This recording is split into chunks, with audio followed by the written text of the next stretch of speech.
पिछले कुछ दिनों से, होली के पहले से ही मार्केट में कुछ एक स्टेबिलिटी आते दिख रही है।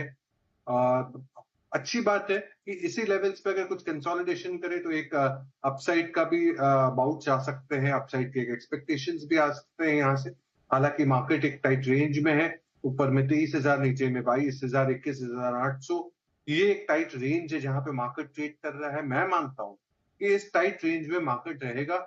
ट्रेडर्स को इस वॉलेटिलिटी से थोड़ा सा दूर रहना चाहिए। इन्वेस्टर्स या निवेशक जो लंबे समय 1 से 2 सालों के नजरिए से निवेश करना चाहते हैं, वो 500-700 पॉइंट की गिरावट या डाउनसाइड को ना देखे।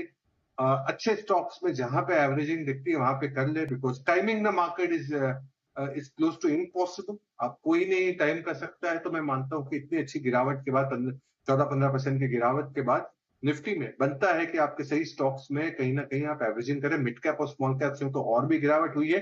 तो एवरेजिंग के स्टॉक लिस्ट और पूरा वॉच लिस्ट रेडी करके स्टार्ट करें अगर आप निवेशक है तो। बिल्कुल, ये तो बात हुई बाजार की आज की हलचल पर, ये आपकी राय रही, लेकिन अगर पोजिशनल पिक के लिहाज से देखें तो आपकी राय क्या होगी?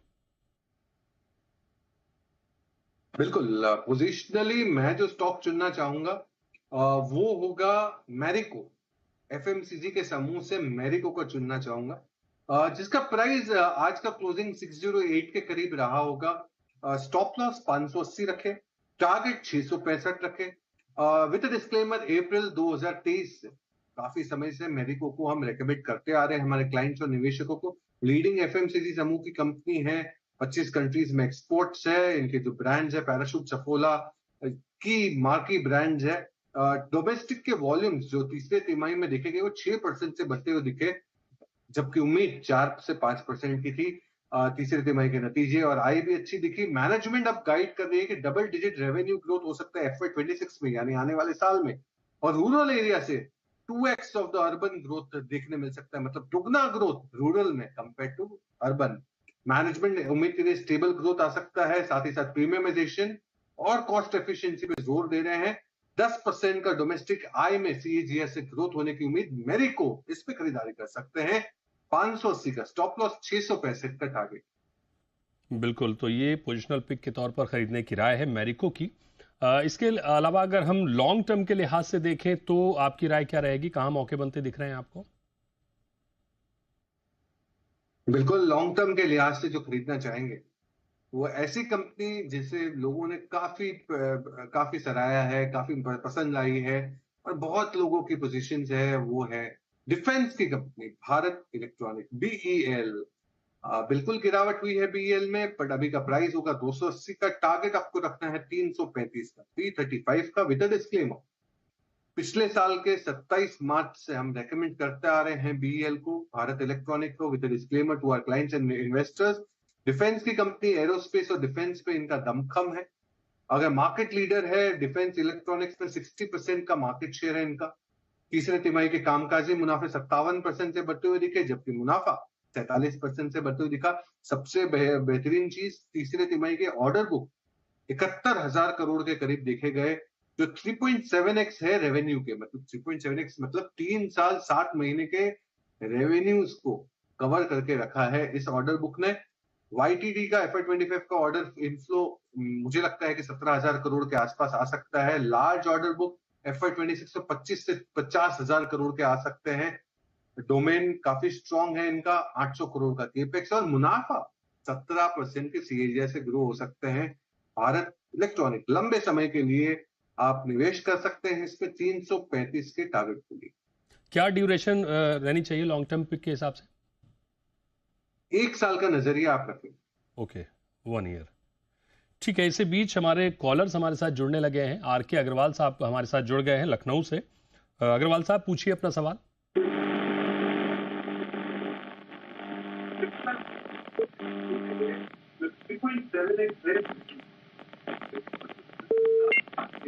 अग्रवाल जी, आपकी आवाज स्पष्ट नहीं आ रही है। हेलो। हाँ जी, हाँ जी, पूछिए अपना सवाल अग्रवाल जी। हाँ, मैंने कॉफी डे के जो है शेयर करीब 1200 शेयर है मेरे पास, 60 रुपए 11 पैसे के मेरी परचेजिंग प्राइस है, और 1 साल मुझे लिए हुए हो गया। इस पे क्या करें? बिल्कुल, एक और सवाल है आपका शायद। है जी। एक और सवाल है, सिर्फ कॉफी डे ही है और दूसरा स्टॉक भी है? नहीं, बैंक ऑफ इंडिया का है, मेरा 120 रुपए परचेजिंग प्राइस है। हम्म। तो उसके लिए क्या करें, वो लगभग 6-7 महीने हो गए उसको दिए हुए। बैंक ऑफ इंडिया और कॉफी डे, बताइए सिद्धार्थ सर क्या राय रहेगी दोनों शेयर्स पर? बैंक ऑफ इंडिया का परचेज प्राइस क्या बताया? 120 रुपए। दोनों ही स्टॉक्स में नुकसान है। कॉफी डे से तो बिल्कुल हमारी कोई ज्यादा इसमें अंडरस्टैंडिंग ही नहीं है, तो बिल्कुल निकल जाना चाहिए। रही बात बैंक ऑफ इंडिया की, नुकसान है तो उछाल पे निकले। मैं मानता हूं कि कुछ हद तक नुकसान कम हो सकता है। मार्केट में अगर स्ट्रेंथ ऐसी ही रही और अगर कुछ रिकवरी 23,000 के ऊपर की आई तो बैंक ऑफ इंडिया में आपको उछाल मिलेगा और उस कारण से आप निकल जाए। अब लेंगे क्या? लेंगे पीएसयू बैंकिंग की कंपनी है, वो है स्टेट बैंक ऑफ इंडिया। एसबीआई मुझे काफी प्रॉमिसिंग लगता है, not because of any other reason but fundamentally काफी स्ट्रांग है। साथ ही साथ अगर क्रेडिट ग्रोथ देखा जाए वो भी मजबूत। Overall financials, NI growth, NIMs सब वेल स्टैक्ड अप है, रिटर्न ऑन एसेट्स। तो जो जो मजबूत पैरामीटर्स होते हैं फंडामेंटली एसबीआई के लिए, सारे ही मजबूत दिखते हैं। तो मुझे लगता है कि आप एसबीआई पे स्विच करिए, वो ज्यादा बेहतर विकल्प हो सकता है आपके लिए। बिल्कुल, ये कॉफी डे और बैंक ऑफ इंडिया दोनों से निकल जाए और एसबीआई का रुख करें, ये ज्यादा बेटर होगा। अगले कॉलर समीर हमारे साथ जुड़े हैं गुजरात से। समीर पूछिए अपना सवाल। हेलो हाँ समीर जी, पूछिए अपना सवाल। सर, मेरे पास 180 के खरीद से आईओसी है। 6 महीने के हिसाब से मैं रखना चाहता हूँ। तो सेडानी साहब क्या कहेंगे? बताइए सेडानी साहब, आईओसी पर क्या राय रहेगी आपकी? देखिए, ऑयल मार्केटिंग कंपनी में हमारा बीपीसीएल और एचपीसीएल दोनों पे खरीदारी की राय है, आईओसी पे नहीं है। बट तीनों ही कंपनियां मतलब साइजेस के हिसाब से भिन्न है। ब्रॉडली बिजनेस सिमिलर है, बट मैं ये कहूंगा कि आप बने रह सकते हैं आईओसी पे। कुछ और अग्रेसिवली देखना चाहे तो मुझे लगता है कि एचपीसीएल बेहतर विकल्प हो सकता है इसी समूह में। कच्चा तेल कमजोर रहे तो इस तीनों कंपनियों के लिए in general point of view है कि इनके लिए पॉजिटिव रहता है। तो उस लिहाज से देखा जाए तो आईओसी पे बने रह सकते हैं। रही बात तेजी में कौन से हाई कन्विक्शन स्टॉक है, तो मुझे लगता है कि एचपीसीएल इन तीनों में हाई कन्विक्शन रहेगी। ओके, एक और कॉलर हमारे साथ जुड़ गए हैं, मोहित अहमदाबाद से। मोहित पूछिए अपना सवाल। मैं मोहित मेहता बोल रहा हूँ अहमदाबाद से। हाँ जी मोहित जी, पूछिए सवाल।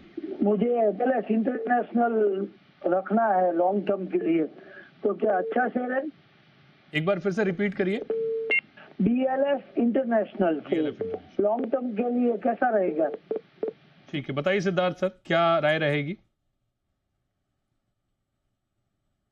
देखिए, मैं मानता हूं कि लॉन्ग टर्म के लिहाज से आपको ट्रैवल एंड टूरिज्म कंपनियों से जुड़ना ही है। तो बीएलएस इंटरनेशनल से बेहतर विकल्प दूं अगर आपको, तो वो लॉन्ग टर्म के लिए आप रख सकते हैं, और वो है ITC hotels. ITC hotels tourism industry की कंपनी है, इस पे आप रुके रह सकते हैं लंबे समय के लिए। तो मेरे को लगता है कि क्वालिटी के साथ रहे। बाजार में जिस हिसाब से करेक्शंस हमने देखे हैं, गिरावट हमने देखी है, बाजार एक ही भाषा समझता है, क्वालिटी स्टॉक्स। बिल्कुल, आईटीसी खरीदने की राय है। अगले कॉलर दिलीप हमारे साथ जुड़ गए हैं पंजाब से। दिलीप पूछिए अपना सवाल।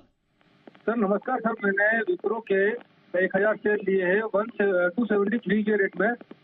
तो इस पे कुछ राय जाने की सर, इसका कुछ होगा कि डाउन जाएगा? विप्रो पर क्या राय रहेगी सिद्धार्थ सर?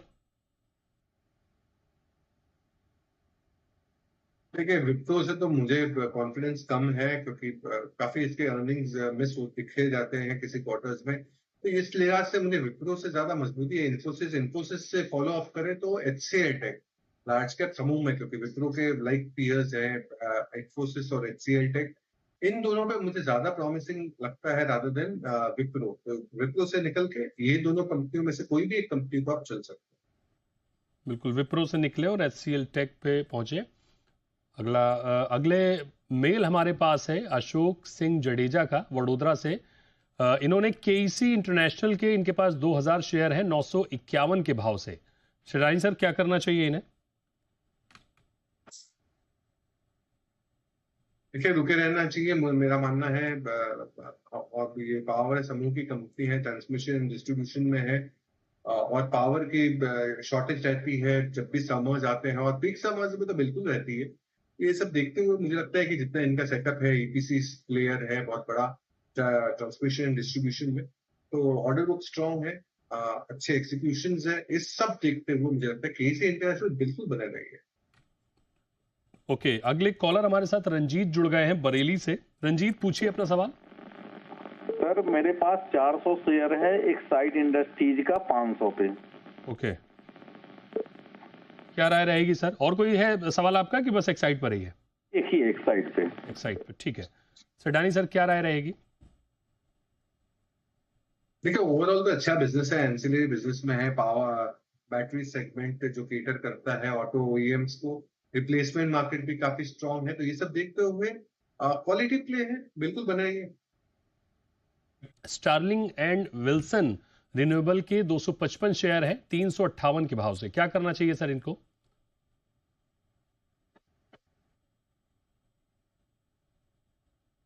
देखिए, ये अरुण जी को तो बने रहना चाहिए, क्योंकि एसडब्ल्यू सोलर अच्छा बिजनेस है, रिन्यूएबल एनर्जी स्पेस में बेहतरीन काम कर रही है, केपेक्स बहुत बड़ा है।